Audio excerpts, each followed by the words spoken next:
How to fix Facebook notification not showing. In order for you to fix this issue, the very first thing you want to do is to head over to your application Facebook, enter your login credential and make sure you are logged into your account. Head over to menu at the bottom right corner of the screen.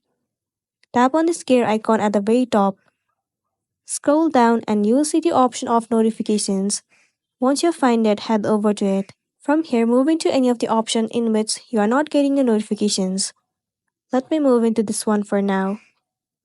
Once you're in here, you have to make sure all of these options are toggled on. Push, email, and SMS. Make sure to turn on if it is turned off. Similarly, head over to other option and turn on these options. Once done, the next thing you want to do is move into settings. Scroll down and head over to notifications. Head over to the application Facebook. Once you're in here, make sure that the allow notifications is turned on. That way, you'll receive all the notifications from Facebook, and then you'll be good to go. So that's a wrap for this video. If this video helped you, give it a like and check out our next tutorial. Thank you.